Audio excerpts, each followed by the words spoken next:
Naomba nitumie nafasi hii nimshukuru Mheshimiwa Kassim Majaliwa, Waziri Mkuu wa Jamhuri ya Muungano wa Tanzania, ambaye mlimwalika kuwa mgeni rasmi, kwa kuniamini na kunituma ili niweze kumwakilisha.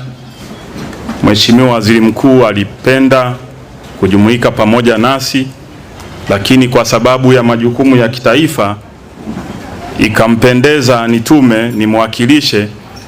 Naomba kwanza nimshukuru yeye kwa kuniamini, lakini pia Mheshimiwa Mwenyekiti pamoja na viongozi wa JMAT niwashukuru pia nyinyi kwa kuridhia ili mimi niwe mwakilishi wake, na nyinyi naomba niwashukuru.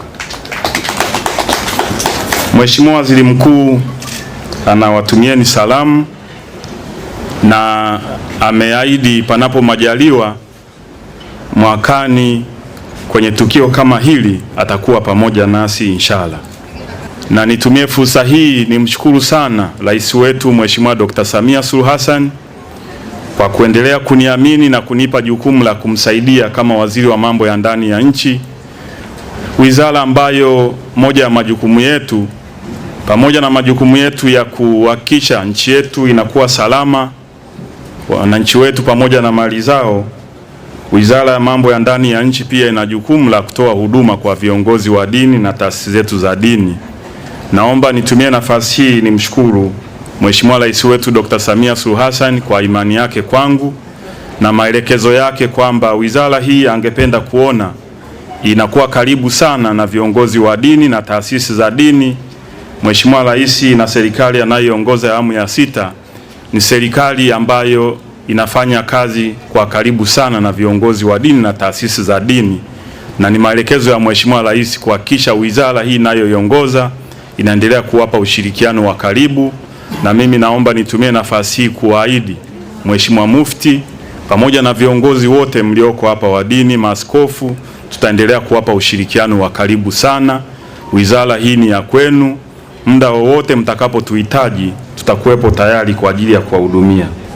Sasa naomba baada ya utangulizi huo niseme maneno machache ambayo Mheshimiwa Waziri Mkuu alitamani kuyasema kama angeweza kujumuika nasi. Ndugu Mwenyekiti, serikali ya Jamhuri ya Muungano wa Tanzania inajivunia mchango mkubwa ambao Jumuiya ya Maridhiano na Amani Tanzania JMAT inautoa katika kuhakikisha kuwa tunaendelea kuwa na jamii iliyo na amani na utulivu pasipo kujali tofauti zetu za kiimani, kiitikadi na kiutamaduni.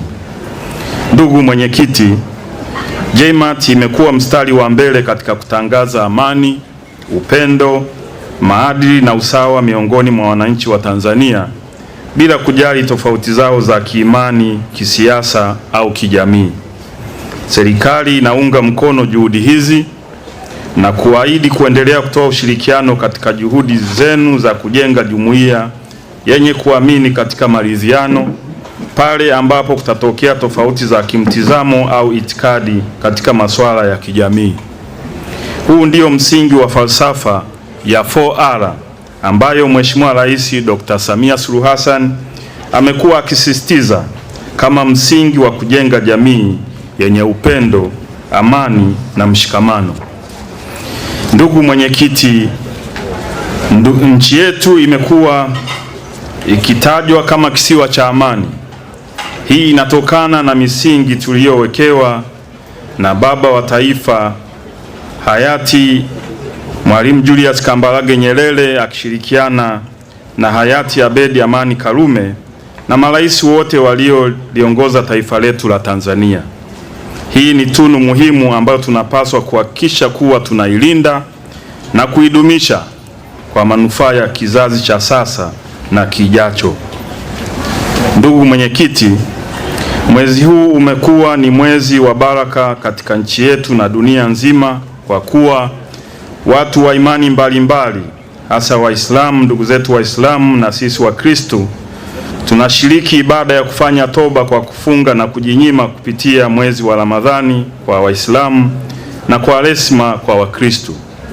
Hivyo huu mwezi wa ibada, mwezi wa kujinyima na mwezi wa kujitafakari kwa ajili ya maendeleo ya kiroho na kijamii. Ndugu mwenyekiti, mwezi wa mtukufu wa Ramadhani na mfungo wa Kwaresma ni kipindi cha kipekee, kwani pamoja na kuwa ni kipindi cha kufanya toba, lakini pia ni kipindi cha kuwakumbuka wahitaji na kutoa sadaka. Kutokana na hayo, mwezi mtukufu wa Ramadhani na mfungo wa Kwaresma unasaidia kujenga jamii yenye upendo, umoja na mshikamano. Hivyo, ninaomba kutoa rai kwa waumini wa dini zote kuwa mambo mema tunayoyatenda katika kipindi hiki yaendelee kuwa sehemu ya maisha yetu hata baada ya hiki kipindi cha mfungo kuisha.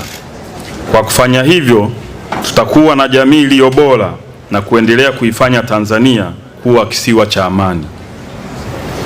Ndugu mwenyekiti, ni muhimu kuelewa kuwa amani na mshikamano sio tu maneno, bali ni maadili yanayotakiwa kuishi ndani ya kila mmoja wetu. Mshikamano ni nguzo muhimu katika jamii yoyote, na ni muhimu kuendelea kuhimiza wananchi wa kila dini, itikadi na tamaduni kuishi kwa upendo na umoja.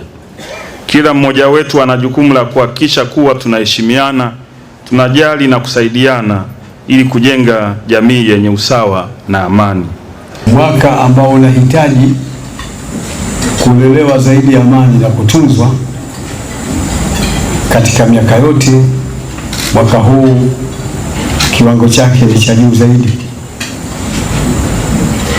Tuendelee kuitunza amani, tusijaribu kuachia viashiria vya aina yote vinavyoweza kuharibu amani katika nchi yetu. Tujaribu kueneza neno la amani na kulifundisha na kulihubiri kwa nguvu zote na kwa namna zote. Tuna tuzo ambazo tumeomba Mheshimiwa mgeni rasmi, kabla sijakukaribisha, ni kuombe uje hapa tufanye kazi moja ya kutoa tuzo za heshima,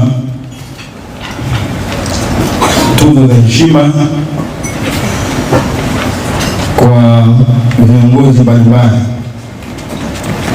Kwanza kabisa tunayo tuzo ya muasisi wa jumuiya hii ambaye ni Rais mstaafu wa Jamhuri ya Muungano wa Tanzania Jakaya Mrisho Kikwete pamoja na Mzee Pinda.